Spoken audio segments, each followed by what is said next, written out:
All right, guys, welcome back to the Pocket Mads channel. It's Maddie here. Today we have the best decks that you should be playing for ranked battles if you're looking to climb as quickly as possible and as high as possible for ranked battles in Pokemon TCG Pocket for this Crimson Blaze season. This is like the second week that rank's been out. This is very interesting. We're so far into this season, guys, that realistically, the metagame is kind of wide open. I know a lot of people might not have that interpretation. They might think, well, you know, it's the same like 3 or 4 or 5 decks. Honestly, that's not really the case, especially if you take a look at the tournament meta, which oftentimes does greatly reflect the ranked metagame. There's a lot of really great opportunities for decks that, you know, aren't that common. So this is going to be a fairly interesting video. As always, guys, you can navigate the video through the timestamps down below. The energy types for the decks will also be down in the timestamps, so don't be asking the questions in the comment section. The energy types are going to be in the timestamps. Not only that, but I also got to let you guys know to go ahead and register for this weekend's tournament. It is tomorrow at noontime, Saturday, January 7th. This is PMPT 17, our tournament series, our weekly tournament series. This is the last chance to qualify for our invitational tournament, which we will be announcing very shortly. So go ahead, link to register down in the description below. Okay, I think it's about time. Let's just get right into it. This might be a quicker video today, maybe not. I don't know. It depends on how long I ramble, because sometimes I do just talk a lot about these decks. But, you know, before we get into the decks, we got to really talk about the metagame right now and, you know, where things are at. Very interesting. We're coming off of a couple of weeks ago where Suicune really kind of popped back up and was extremely dominant, and then the counter meta emerged. Suicune really is sort of the driving factor of the metagame.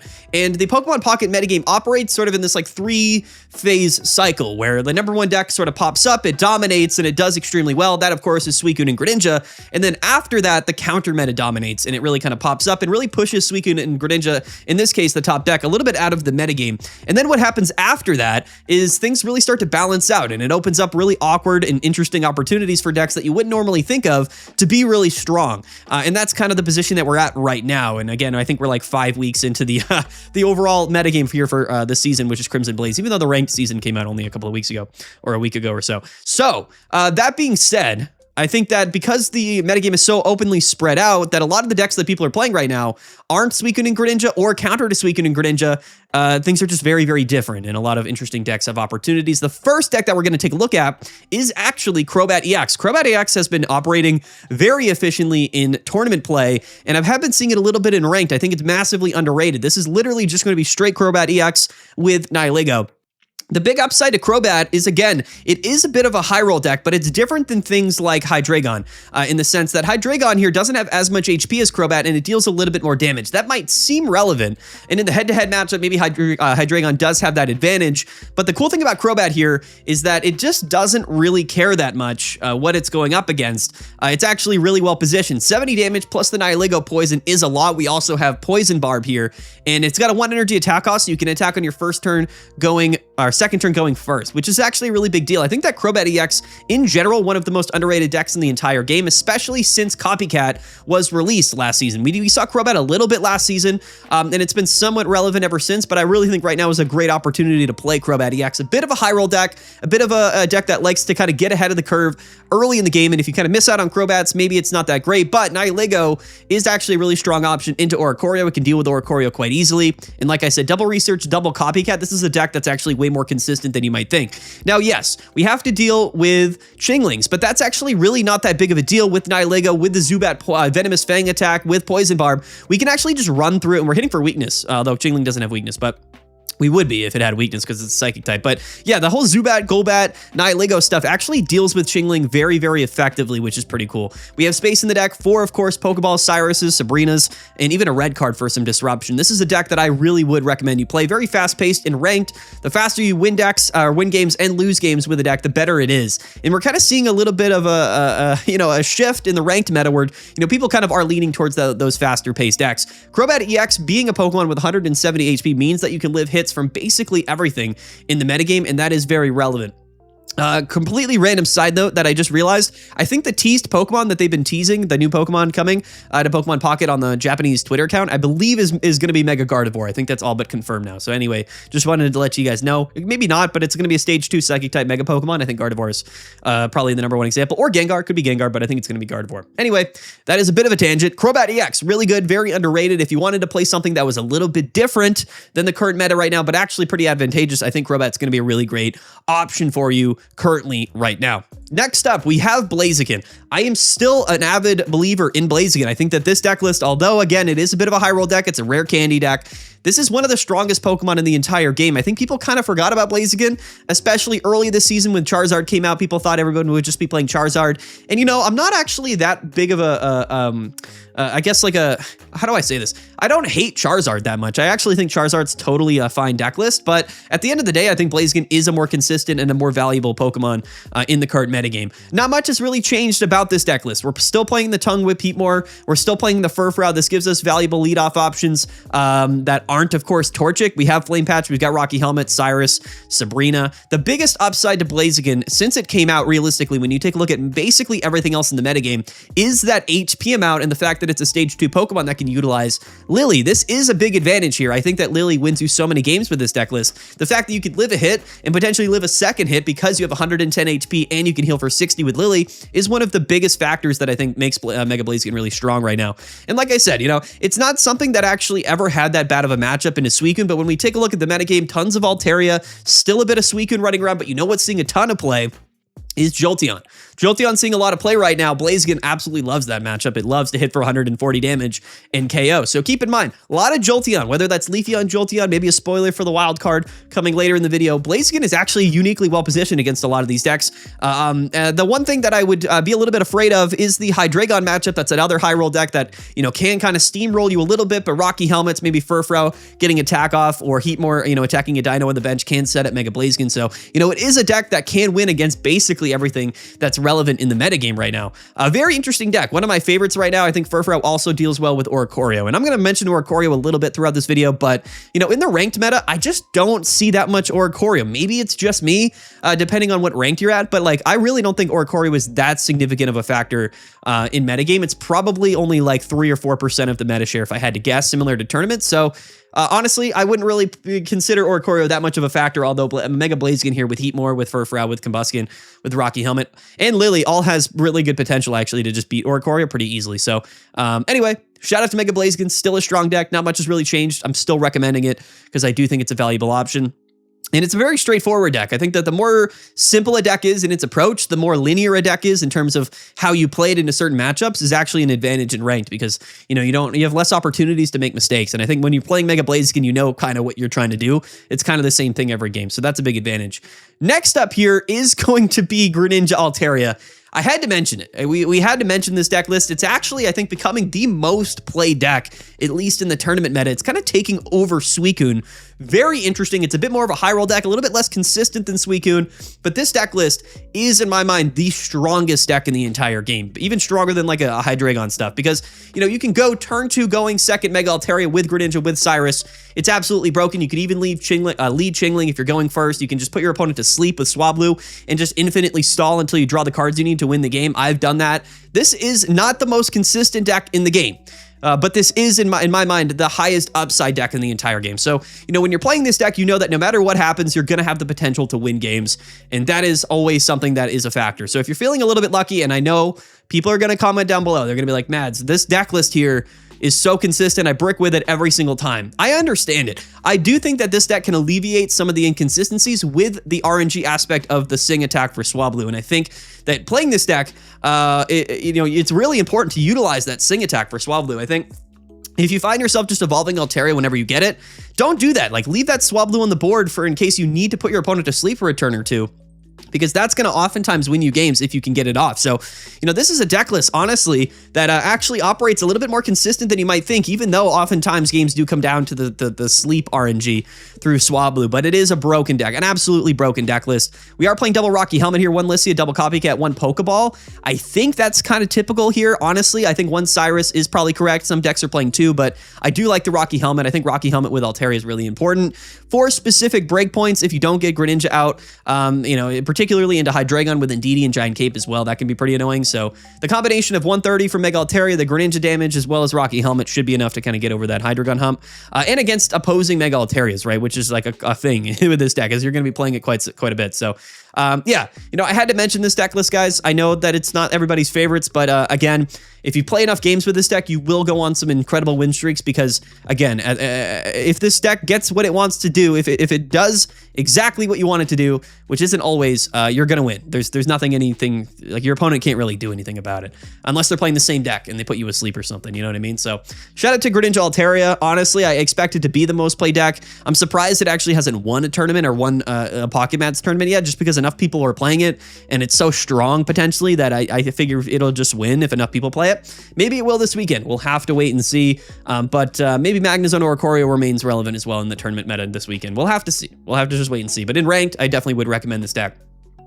Next up, guys, is the old subscriber plug. Yes, about 50% of you guys that are watching aren't actually subscribed to the channel. We're on the road to 50,000 subscribers, so I would heavily recommend that you guys consider hitting that subscribe button. It would support me, and I would really appreciate it. So anyway, I just had to get that out there. I had to throw it out there, you know, the old subscriber plug. Consider it. All right, there we go. Next up is going to be Suicune, but it's not what people would expect. Honestly, guys, you know, and I'm just, most of the time when I kind of give my recommendations, I do it from a data-driven approach. And people are going to tell me, oh, listen, I play Suicune Greninja and I'm dominating ranked. And I would not be surprised by that. However, from a tournament perspective, you know, Suicune Greninja has been struggling pretty heavily. I think that the metagame right now is still kind of developed around whether or not you're good into Suicune and Greninja. So, you know, I think that does translate over to a ranked metagame. And at the end of the day, I really think that Suicune Greninja is struggling. So, spoiler, it's not going to be in our video today as far as recommendations go. However, this deck list here, which is seen play by more and more people in the tournament metagame, has been consistently performing very, very well. This is Suicune, but it's with Wild Swing Gyarados and a couple of energy accelerating cards. This is a very, very underrated deck list. Kind of turbo Suicune with Gyarados on the back end. It's a lot better than people might think. It's not the most straightforward deck to play. So, you know, as far as my recommendations go, this might not be as high for like the vast majority of players, but if you can get comfortable with this deck, if you understand how to play it, I would heavily recommend it. Some of the best players in the game have been dominating ranked with this deck list because it does have a bit of a skill gap, but it's extremely strong. You have the potential to go turn 2 Suicune even on your first turn with things like Mantike and Manaphy, which is, again, really, really cool. I guess not Manaphy, but Mantike. And then, because we're playing so many Pokemon, you can fill that bench and utilize Suicune as a very aggressive attacking option, which sometimes is kind of enough. You know, one of the downsides to Suicune is that, you know, if you don't lead Suicune or if you go first, especially when you're playing Suicune and Greninja, the deck actually isn't fast enough for the current high roll metagame. Mantike does solve that problem pretty significantly, and the same with Mantike or Manaphy. You know, if we go Manaphy and then we end up going Gyarados like into Suicune, like that's a lot of damage. This Gyarados, I think, can hit for up to 140 damage, so this thing is really legit. The biggest upside to this deck, or I guess one of the more defining factors here, is that we do have Lycia now, so we can thin the Magikarps, the Mantikes, the Manaphys out of our deck list, which makes it a little bit more consistent and still a very fast-paced deck in terms of drawing a lot of cards. The other thing that this deck list utilizes very well is the ability to discard damaged Pokemon to stop your opponent from taking KOs. That's a really big deal. When you go into Gyarados, in order to utilize the damage from the Wild Swing attack, you have to discard water Pokemon from your bench. We're playing a ton of water Pokemon, so that's not typically an issue, but, you know, if Suicune is on your bench and it's got a lot of damage, you know, that can be a Cyrus target. That can lose you the game because it is a 2-prize Pokemon. Same with like the baby Pokemon, if they're getting targeted by a Greninja or something, you can kind of just discard them off your bench with Gyarados, and now your opponent is sort of forced to kind of either go through the Gyarados, which is a single prize Pokemon with 130, that's 150 HP with the Giant Cape, or, you know, just to sort of, you know, deal with bench Pokemon that are at full HP. So it's a very interesting strategy. It's like defensive and offensive at the same time. A very underrated deck list, honestly, guys. I would say that this is the best way to play Suicune right now, especially if you can kind of get around the skill gap and understand how to play the deck list here. One Sabrina, one Cyrus, which again is a big advantage in the current metagame. Those early game Sabrinas can win you games. They really can. A Giant Cape on a Suicune, 160 HP. Suicune's still a broken card, right? It is still one of the better cards in the game. And the reason I do like this deck list is because it feels more ethical, but also way more well-positioned in the current metagame. So again, I know some people are going to be like, really, you're recommending this and not Suicune and Greninja? Yeah, I literally am. And that is, you know, based around the metagame data that we've gotten over the past week or two. I really think that this is the better option if you're looking to play Suicune. And we're playing one Fisher as well, right? That supporter card lets you kind of take water Pokemon out of your discard pile. Effectively a win condition for Gyarados. I mean, this deck list is way more legit than people think it is. I know people are gonna be like, really, come on. Also, you don't have to worry about Chingling. Like, the item lock doesn't matter here. We're not even playing items in the deck. So it really is a well-positioned deck in the current meta. So don't sleep on it whatsoever. You know, the Giant Capes are gonna be relevant, especially for like Suicune and Gyarados into the Hydreigon matchup. But, you know, Mewtwo is also a pretty valuable leadoff in a lot of scenarios. Gyarados can deal with Oricorio a lot easier. It's a really good deck, guys. Don't sleep on it. I heavily recommend it. Try it out yourself. Like, just try it, get to know the deck list, play a bunch of games with it before you, evaluate it or share your opinions, because this is a very quality deck list. Next up is going to be Hydreigon. Hydreigon. However you say it. This is still a prominent high roll deck in the metagame. I've for a while talked down about Hydreigon, and that's not because I think the deck is bad. In ranked, I think it's actually a very strong option. The reason why I've talked poorly about Hydreigon is because I think from a metagame progression standpoint, Hydreigon just isn't a healthy deck to play. At least it wasn't for quite some time. And the reason I said that, and the reason I thought that, was because it never did that well into Suicune and Greninja, but it did very well into the decks that beat Suicune and Greninja. So again, why at that time, right, a couple weeks ago, when we were at that metagame position, I would not encourage you to play Hydreigon, because it's kind of unhealthy for the metagame progression, but we're on the other side of that, right? So Magnezone or Oricorio got the win. Suicune's been struggling. I think Hydreigon's as good of an option as any deck right now, especially for ranked. Absolute high roll slop. That's what this deck list is. If anyone plays this deck, it's just, can I draw my cards? Can I get an early copycat? Can I Pokeball for my basics? Can I get turn 2 Hydreigon? Can I pop off? This deck list is not playing Chingling, which, is a little bit suspect. There's still some Greninja stuff running around, but less and less sort of Chingling value, is less and less valuable, I think, as time goes on. I think early this season, it was massively underrated, Chingling that is, and then it became extremely relevant, and now I think it's kind of fallen back down a little bit. So that's why I might be changing my opinions about Chingling. There's just so much Furfrou running around, and that's really what it comes down to. A lot of Rocky Helmets, a lot of Furfrous, a lot of single prize Pokemon seeing play. Chingling's still very good, but it's less good. And I think that Furfrous are a big reason for that. So you'd rather be on the Furfrou train, I think, right now, than on the Chingling train. And I think that's just the reality here. This is just an example of a deck in a tournament that did well, that was playing double Furfrou, but you could play, one Furfrou, one of the Leap over Abosl to hit the bench. I still think that card's very valuable in the deck list. But yeah, Rocky Helmet, Hydreigon, still playing Indeedee. We have one Giovanni, one Cyrus, and then double Copycat. The only thing about this deck is that sometimes, you are really reliant on that Cyrus, right? And you can get Mars pretty easily, especially if you take an early KO on a 2-prize Pokemon. So that's the only thing about this deck. Mega Abosl and Indeedee are not Pokemon you want to lead off with. So again, not the most consistent deck in the world, but ranked isn't really defined by consistency, but there are some decks that just thrive off being really consistent. So I think you have to go one of two directions. You have to play a deck that's either extremely strong, potentially, but a little inconsistent, or play a deck that is incredibly consistent, but maybe not as, explosive, right? And I think Hydreigon's definitely on that high roll side of things. When I say high roll, I mean a deck that's, realistically, you're just sort of rolling the dice when you play this deck, because sometimes Hydreigon stinks. Sometimes this deck does literally nothing, but sometimes it's just hitting for 130 on your second turn, and that's broken, inherently. So yeah, that's how I feel about Hydreigon. You can play Giant Capes in this deck. I still think that the Rocky Helmets is too valuable. It fixes too much damage, especially into Chingling. It's just too good. And I think if you're not playing Middle Evolutions, you got to play Rocky Helmet. And honestly, I would just not even play Middle Evolutions, and I would just play the deck like this, because we're playing double Furfrou, so we can get around the Chinglings. That's how I feel about the deck. Yeah, go ahead, play it. Honestly, out of all of the decks that you can play in ranked, this has to be a recommendation, and it will be until maybe this deck is completely irrelevant, but it's going to have, if you play enough games, you're probably just going to win about 50% of your games, and, that's all you need, right? So just play something that's, potentially going to win and get you on win streaks, which I think Hydreigon will do pretty effectively. Next up, though, is going to be Altaria Giratina. We made a video about this deck yesterday if you want to play it in more detail. We're not playing the baby Altaria. Like I said, I really don't think that you need it. But people are going to comment, what about Oricorio? This deck loses to Oricorio. It doesn't actually lose to Oricorio. That's the funny thing about this deck, is that it never loses. You just can't really win because they never go into Magnezone, so they just sit into Oricorio and they heal, and we're healing for 40 every turn, and the game just doesn't really end. It goes to turn 30 and you tie.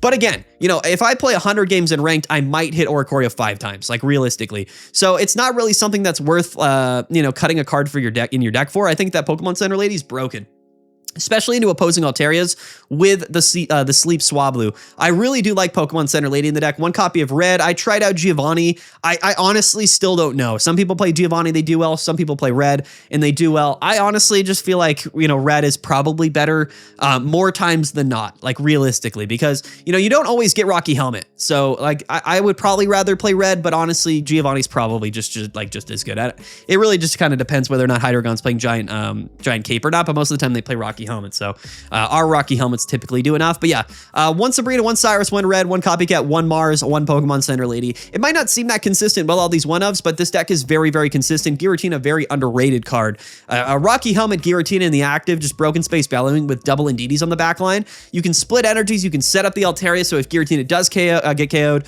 you can kind of come into your Altaria and kind of sweep your opponent. People also think this deck struggles with Hydreigon. It actually has a winning matchup into Hydreigon, so just keep that in mind. The only deck that this deck struggles with is going to be the Greninja decks, because the entire concept of the deck is to use Giratina as like a wall. But if everyone's playing like Greninja Cyrus, then it's obviously less of a effective wall. It doesn't really allow you to set up many Pokemon on the bench. If you do get double Swablu down, it kind of negates that, because whether or not they target one of them, you just sort of set the other one up and evolve it.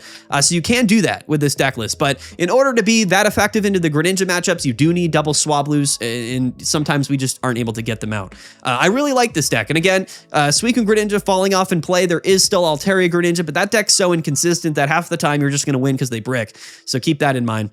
Especially with Sabrina and Mars, those are very valuable cards at that matchup. So I still really like this deck. I really do. I'm going to recommend it for the rest of the season. It's the most consistent deck out of any of the meta decks right now. I think that Mega Altaria is super consistent. I think Giratina is very consistent. It's just a very straightforward deck that oftentimes is going to do what it wants to do.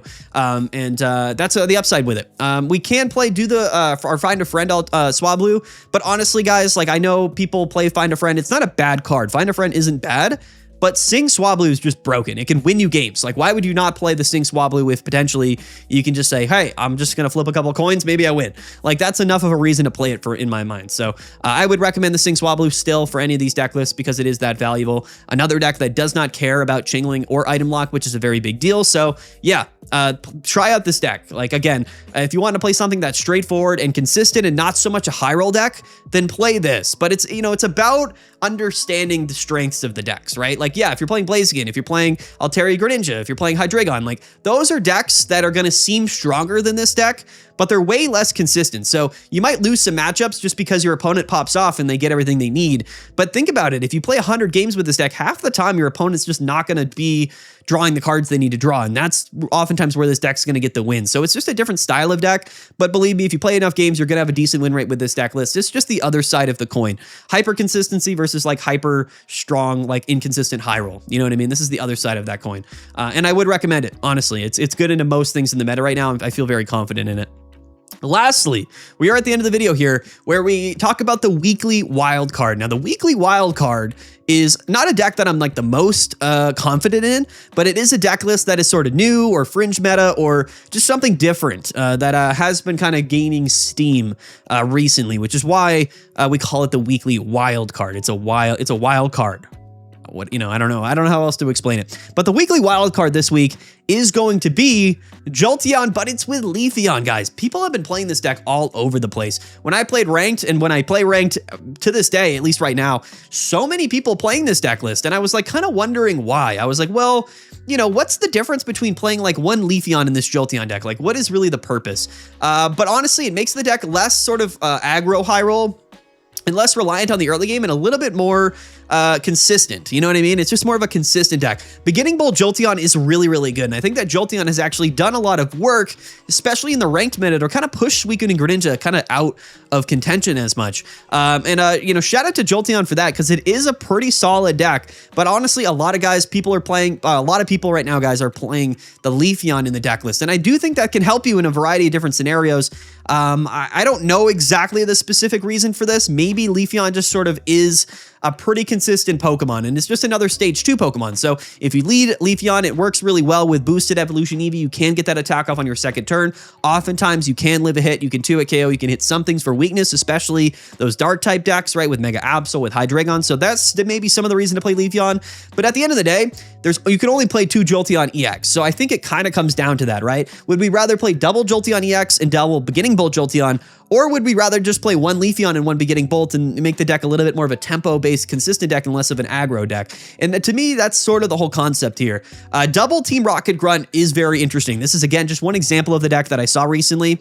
And I really do love it, again, because, you know, like energy advantage is a really big deal. And oftentimes Team Rocket Grunt, similar to like putting your opponent to sleep with Swablu, can just win you the game. And there's not many other things you need in the deck list, right? Because it's very consistent, very straightforward. We have space in the deck. Team Rocket Grunt kind of is that default card of like, well, what else do I play? I mean, sometimes Team Rocket Grunt just wins us the game. It's not a bad card. It's just an inconsistent card. So when you play it in a deck list like this, that's very consistent, it does make sense. And yes, I do understand the synergies between removing energies with Team Rocket Grunt and Jolteon EX. There is some apparent synergy there. I do understand that. One Pokeball, double research, one copycat. So some consistency cards in here. You could cut that Team Rocket Grunt for something like a red or an extra copycat if you just didn't want to maybe play it. One red card, which I do like. One Giant Cape, one Rocky Helmet. All stuff that I do like. That Giant Cape going to be very relevant with 140 HP on these Pokemon. And double Eevee Bag, which is also a broken card. The one thing I don't like about this deck is when you lead Eevee EX. And I do understand why you play it, just because you don't want to play only 2 basics in the deck. But yeah, leading Eevee EX, not being able to utilize boosted evolution does feel quite bad. But again, if anybody's played Jolteon recently, they probably know that the deck list is a little bit more, focused on the early game. And this is just sort of a way to avoid that and be a little bit stronger and more consistent in the mid to late game with these 2 prize Pokemon, right? It is in general harder for your opponent to go through a Leafeon EX and a Jolteon, or vice versa, than to go through like double beginning Bolt Jolteon, and then you just miss Jolteon EX and you lose the game, right? So I think that's sort of the biggest part of it. This is a deck list that's not that new. I mean, it's popped up from time to time. I think we made a video on it last season. Is a bit fringe meta, but I think, again, we're so late into the season, and the metagame is so evened out and so balanced out that, we have opportunities for decks like this and for Crobat to be a lot more relevant, which, again, I think is kind of the position that we're at in the metagame. So this is the weekly wild card this week. I almost just kind of put Crobat here, but honestly, I think Crobat is, less of a wild card. I think it's actually just a very consistent, totally fine deck list. Yeah. This is the weekly wildcard this week. Leafeon and Jolteon. Let me know about it. Comment down below. Have you been playing this? Have you been playing against it in ranked? Because it is seeing a lot of play for whatever the reason. Maybe like Saigon posted a video on it. I don't know. But at the end of the day, a lot of people are playing it, and it's really not that bad. It's really not. So I would perhaps consider it. The whole Eevee package is broken. Like, there's a ton of support with it. They did buff this all with boosted evolution Eevee, right? So I mean, we have Eevee EX, we have boosted evolution Eevee. We have Eevee Bag, we have the new Jolteon, and we have Leafeon. Like, there's a lot going for this deck, and the evolution stuff is quite strong at the end of the day. But there we go, guys. That's the video. These are the best decks for ranked right now. This is my recommendations. Let me know how your ranked climb is going. It is January 16th as I record this and upload this video. That means that, this weekend we have our tournament series, and the last one here before the invitational, again, PMPT 17. Definitely go register. Link down in the description below. But also keep in mind, guys, that next week we will be getting an announcement reveal for, the next set, B2. And we might be getting some more information about these teased cards over on the Japanese Twitter account. Again, I do think it's Gardevoir EX. Maybe the other card will be Lucario, Mega Lucario. That's been my speculation for quite some time now. We'll see if they go that direction, because, it would kind of just make sense, to be fair. But anyway, expect all of that update stuff and speculation and pre-coverage to happen on the channel next week, because that's when all that kind of goes down. So anyway, that's the video, guys. Peace out. Have a good one. We'll talk to you guys later. We'll see you guys soon. Have a good one. And yeah. Bye.